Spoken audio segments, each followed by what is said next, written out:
नाम है इसका एरिया रिलेटेड टू सर्कल। सबसे पहले इंट्रोडक्शन में जान लेते हैं सर्कल। सर्कल में सेंटर में होता है पॉइंट, ठीक है। The locus of point is called circle on the plane. तो ये प्लेन है, इस प्लेन के ऊपर एक पॉइंट है, पॉइंट से एक ये डिस्टेंस को कहते हैं हम लोग आर, यार रेडियस, ठीक है। जब रेडियस को इंक्रीज करें तो क्या बन जाता है हमारा एक और आर, ठीक है। और उसको क्या बोलते हैं हम लोग, रेडियस ही बोलते हैं। और जब दोनों आर जोड़ देते तो क्या बनता है, डायमीटर। अब डायमीटर निकल के आता है, ठीक है। ये वाला डायमीटर, तो पूरे बड़े वाले को क्या बोलते हैं हम लोग, डायमीटर बोलते हैं, ठीक है। अभी क्या है कि जब आप यहाँ से शुरू और यहाँ पे आगे क्या हो जाओ, खत्म हो, इसको क्या बोलते हैं, इसको बोलते हैं सरकमफरेंस। क्या बोलते हैं, सरकमफ्रेंस। और किसी भी सर्कल का सरकमफ्रेंस निकालने का फॉर्मूला क्या होता है, 2πr, ठीक है। उसके बाद ये जो सर्कल है सरकमफ्रेंस है, तो क्या होगा, एरिया भी होगा। और एरिया निकालने का फॉर्मूला क्या है, पाई आर स्क्वायर। इसका एसआई यूनिट क्या होता है, मीटर स्क्वायर, या फिर आप कहते तो स्क्वायर यूनिट। कैसा होता है, स्क्वायर यूनिट। सर पे क्या पावर होता है, 2, ठीक है। ये हो गया हमारे सर्कल के बारे में कंप्लीट जानकारी। अगर किसी को सर्कल के बारे में जानकारी नहीं है तो हम क्या ही करें, ठीक है, लेकिन ये कंप्लीट जानकारी है। नेक्स्ट बात करें तो अब सर्कल के अंदर कुछ और भी पॉइंट्स हैं, ठीक है। क्योंकि चैप्टर का नाम क्या है, एरिया रिलेटेड टू सर्कल। तो केवल सर्कल की चर्चा नहीं करेंगे हम इसके अंदर और भी बातें करेंगे, ठीक है। अच्छा, इसको क्या बोलते हैं, डायमीटर, ठीक है। इसको क्या बोलते हैं, कॉर्ड, ठीक है। और इसको क्या बोलते हैं, सेकेंड।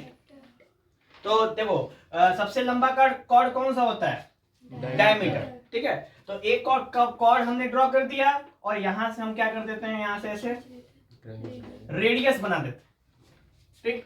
अब ये वाला जो पार्ट है ना यहाँ पे, ये वाला जो पार्ट बिल्कुल कोन की तरह, इसको क्या बोलते हैं हम लोग, सेक्टर बोलते हैं, ठीक है। और सेक्टर कितने तरह का होता है, 2 तरह का होता है। कौन कौन सा, एक होता है माइनर और एक होता है मेजर, ठीक है। Minor sector, major sector. ये छोटे वाले को क्या बोलते हैं, माइनर, और बड़े वाले को क्या बोलते हैं, मेजर। अब अगर इसका एरिया निकालना तो कैसे निकालेंगे, तो इसके लिए एक फॉर्मूला है, क्या, area of sector is equal to θ/360 into pi r square. जहां पे रेडियस आप यहां से निकाल लोगे और एंगल यहां पे दिया होगा, ठीक है। तो ऐसे करके आप एरिया निकाल सकते हैं, ठीक है। उसी तरह जब एरिया निकल जाएगा तो एरिया निकालने का एक और फॉर्मूला है, area is equal to 1/2 into length into radius. तो अभी आपके सामने 2 तरह का फॉर्मूला आ गया। अगर आर दिया हुआ है, थीटा दिया हुआ है तो ये फॉर्मूला लगा देंगे, आर दिया हुआ है, एल दिया हुआ है तो ये फॉर्मूला लगा देंगे, और दोनों फॉर्मूला इजी है, ठीक है। इससे आप क्या निकाल लोगे, एरिया निकाल लोगे, क्लियर। अच्छा, अभी आपसे पूछे कि क्या निकालना है आपको, यहां से यहां तक का लेंथ या फिर कह सकते हो सरकमफ्रेंस। तो उसके लिए क्या फॉर्मूला है, circumference is equal to θ/360 into 2πr।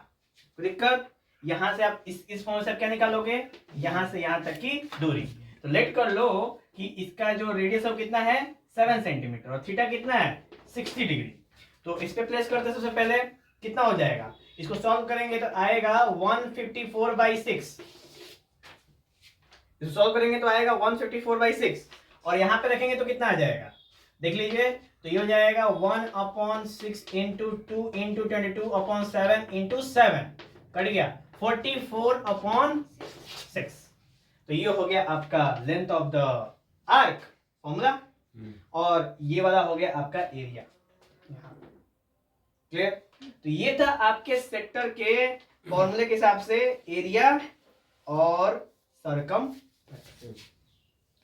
अभी तक इसमें कोई डाउट, वैसे डबल आ रहे हैं हम लोग इसको, ठीक है। तो अब तक डब में डाउट नहीं होना चाहिए। बस मेन चीज है ना, ये जो चैप्टर है बहुत ही क्रीम चैप्टर्स हैं। नाम है area to circle volume surface area. क्यों, क्योंकि फॉर्मूला याद रहेगा, फॉर्मूला लगाने अगर आ रहा है, याद हम लोग इतनी चर्चा किए थे, फॉर्मूला लगाने आ रहा है, कैलकुलेशन अच्छा है तो फिर एकदम तगड़ा हो जाएगा आप लोग, क्योंकि खाली मल्टीप्लाई ही करना है, मल्टीप्लाई, डिवाइड, सब्ट्रैक्शन, एडिशन, यही सब करना है। आता है करने, हाँ, तो वो थोड़ा थोड़ा को ही स्ट्रॉन्ग बनाया जाता है, तभी जाके भविष्य में मैथ अच्छा से आता है। समझ में आया ये वाला, बोलिए सेक्टर आया ना, बोलो अभी तो बोलने का टाइम है, तो नहीं बोलना तुम लोग, और जब नहीं बोला तो बीच बीच में पूछ जाते हो तुम लोग, ठीक है। चलिए, तो ये हो गया आपका area of a sector complete. अब लेंथ ऑफ आर्क समझ में आया ना, लेंथ ऑफ आर्क कैसे निकालते हैं हम लोग, यहां से, ये भी हो गया कंप्लीट। अभी बात करते हैं किसकी, अभी बात करते हैं हम लोग इस वाले पार्ट, नाम क्या है इसका, सेगमेंट। हटा दें इसको,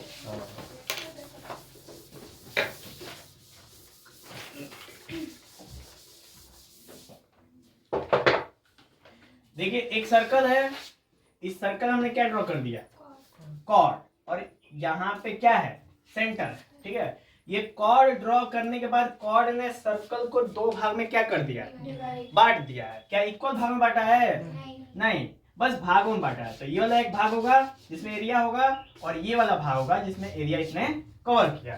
तो इस तरीके से सेगमेंट को कितने पार्ट में डिवाइड करते हैं, दो भाग में। कौन कौन सा, माइनर, मेजर। जैसे सेक्टर होता है ना, वैसे ही सेगमेंट भी होता है।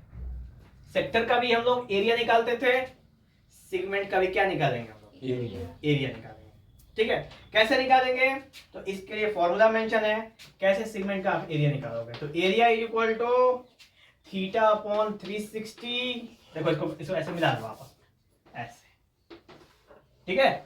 अच्छा, इसको क्या बोलेंगे हम लोग, सेक्टर बोलेंगे। इस सेक्टर में से अगर हम इस ट्रायंगल को क्या कर दें, घटा देंगे, तो क्या मिल जाएगा हमको, सेगमेंट मिल जाएगा। समझा, कोई डाउट नहीं होना चाहिए इसमें।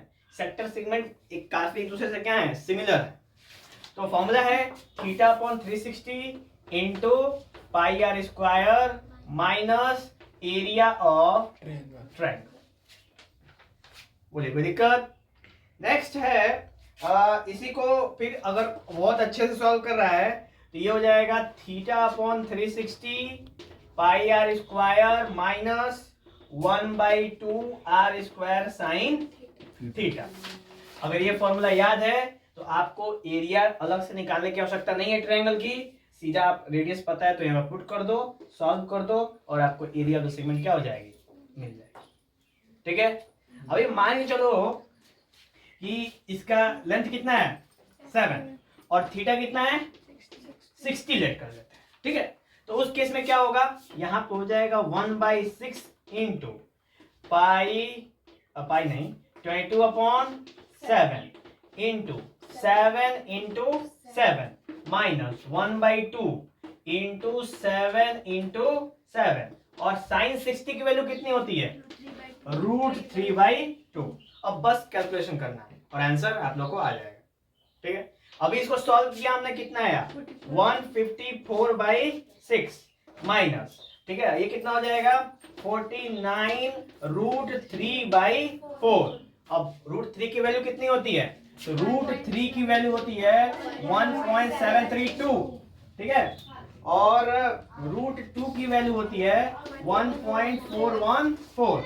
ये वैल्यू याद रखिएगा, काम करता है, ठीक है। वैसे ही पाई की वैल्यू कितनी कितनी होती है, तो पाई की वैल्यू होती है 22/7 और 3.14।